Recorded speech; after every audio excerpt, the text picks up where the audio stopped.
Hello guys and welcome back. This is round 2 of this match between Aces and FieryBurrito.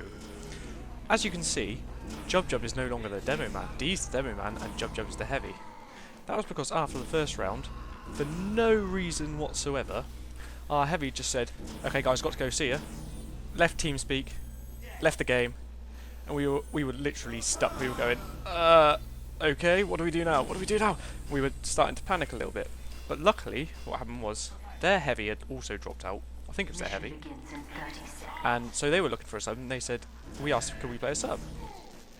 And they said, we could play the sub, as long as they played the sub. So we thought, yeah, that's very nice of them. Then their heavy rejoined. So, by the rules, they can actually deny us a sub. But luckily, they were nice. You know, this is what I gave them a shout out for earlier. And they let us play our sub. So we got Jub and we got D back on the we've got D in to go demo. So at the moment, Jub is heavy. Sorry, I'm a bit nasally as it were. I've had a really horrible cold. So if you excuse me if I keep sniffing. As you can see, we're on crit screen. And Jub is now going to push into them. We were waiting for a ×3 on the cart and we're going to pop. So we can do this. And we see the kill feed light up. When there's no FPS lag, we see it light up. So we got 2 kills there, which is good, because the rest of our team managed to get some kills as well. So we've managed to push them back. So this gives us a better chance of offense, because we have to win this round. We want our shot at fame and glory in the final, because it's best of 3. So we need our fame and glory shot. So we're trying to hold this point as long as possible. We'll go for this. There I'm healing spies again, which I wouldn't recommend doing that, ever. Jub goes down. So I'm just healing people up, and now we're getting out, because I see ×3 on the cart. I don't want to be up here really, although I am staying up here. Why? I don't know, to be honest. I was losing at this point. But yeah, see, I'm out now, at spawn. If you don't want to go forward like I'm doing here, wait for someone to come out of spawn. Even if you're at spawn on your own, someone's died, if you don't feel safe going out, wait for someone to spawn. Because they can walk up through you, know, you can skip through the fields, hand in hand. And you can take your time. Here again, I pop a crits, and it pushes them all the way back, which is very good. There, you can see here, try hard calling stuff out. I turn around. I did see the spy. I called up to Jub, but he couldn't turn around quick enough. Again. We are running crit screen with this because we thought it would be a better defensive option than the Uber. When you are playing these maps, especially, I recommend this on the payload map, but also on a capture point map, you can do it. Switch what medigun you're using throughout the map. This is because obviously different mediguns have different advantages and disadvantages. The crit screen can't make someone invulnerable, but you can do insane damage, especially with heavy, which pretty much gives him laser beams, which do, I think it's 32 damage per shot. So the rate he puts out bullets, you can get a lot of damage out.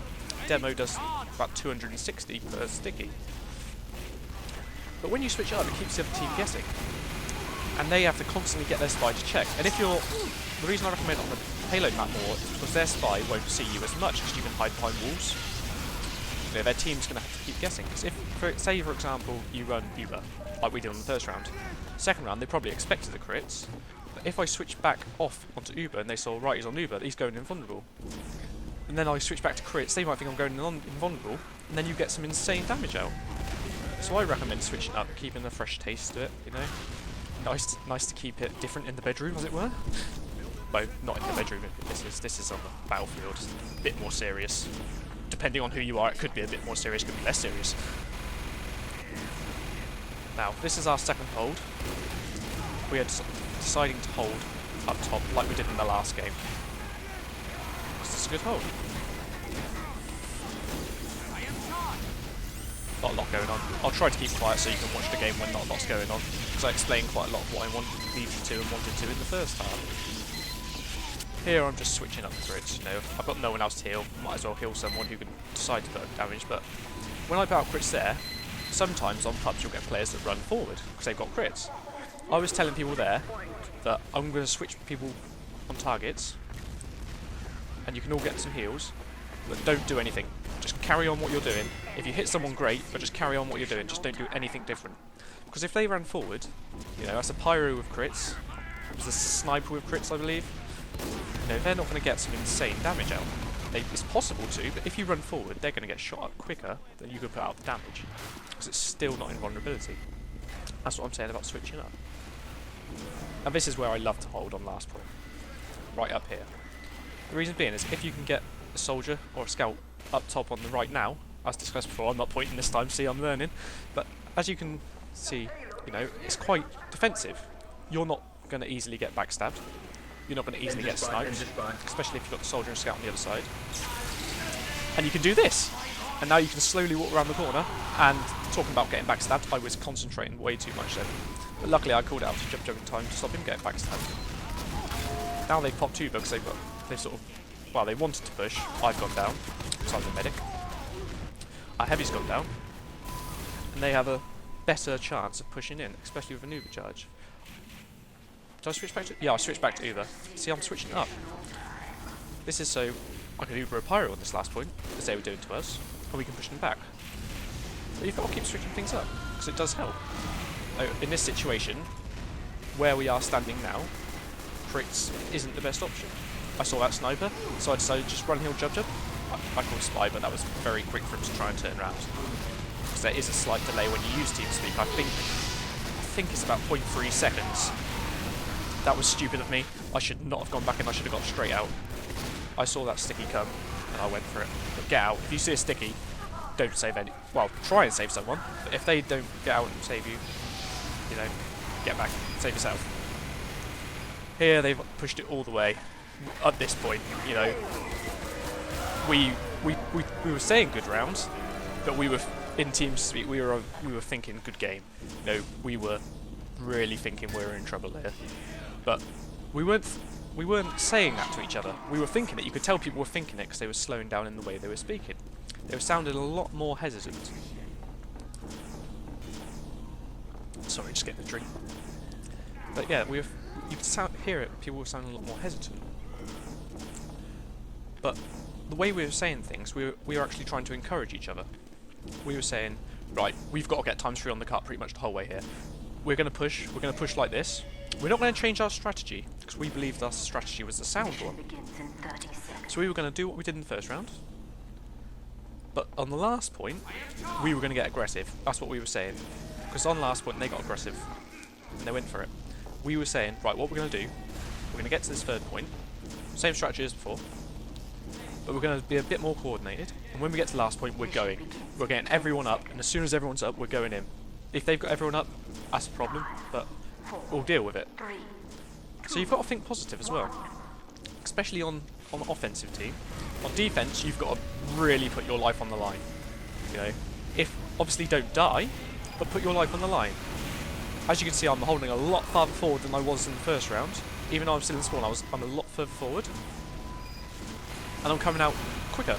I came out 5 seconds quicker. Oh, we can push up. No, Jub was calling there's a soldier up there. And I got backstabbed. That is why I do like to stay in spawn. But that was silly of me, really. But I did have to come out, because as I said, we were discussing we're going to be more aggressive. But you get backstabbed, you know, it's something you have to deal with. You literally, you hold your face palm, you know.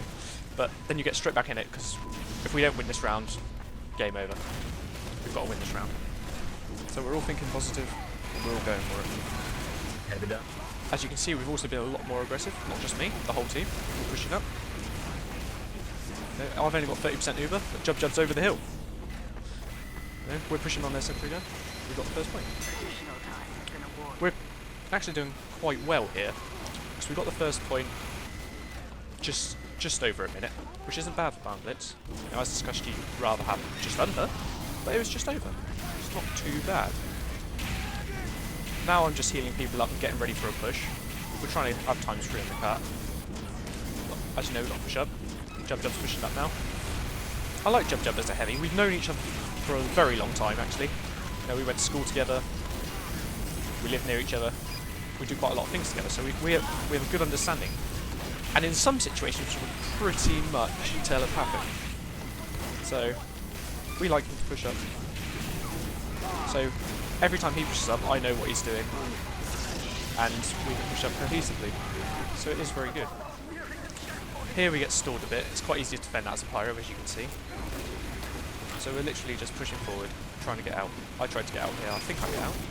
I touched the cart, make sure it doesn't roll back. And then I'm just healing people up. Okay. As I'm saying, don't die.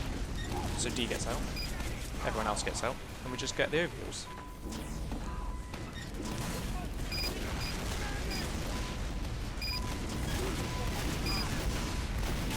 Spy gets in between us there, quite hard to deal with, but you know, Sama comes in, gives a quick spy check, gets rid of the spy.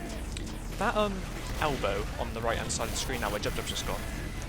On defense, I don't recommend using it, although it can be good for a sniper because obviously you've got that long sideline at the end. But on defense, I don't recommend using it because it is a very choked up area, and a couple of stickies or rollers in, and then maybe a soldier as well. And you've wiped the defensive team, they have longer to go up. But on offense, it's a good way to use. Here is Scout coming up to me, Jub Jub turned around, but soldier in front. No soldier's worse than Scout. Use the elbow when you're on offense, because it can be a good way to get underneath the sentry, and even get on the cart. If the cart's underneath, you can go straight by the sentry. And you can use the back stairs as well, which is what we were doing. Here, teleport goes down, and I was saying earlier, I'm waiting for someone to come out of spawn. If I walk on my own and the spy gets me, chances are he's going to kill me, because the ambassador does 102 damage per shot, headshot. And it's quite easy for a spy to take down, but here I take a risk because, you know, we've got 2 minutes left. If I don't get up and start healing people, especially since the spawn changed, I was the only one there. I could have spawned switched, but it was probably quicker to run.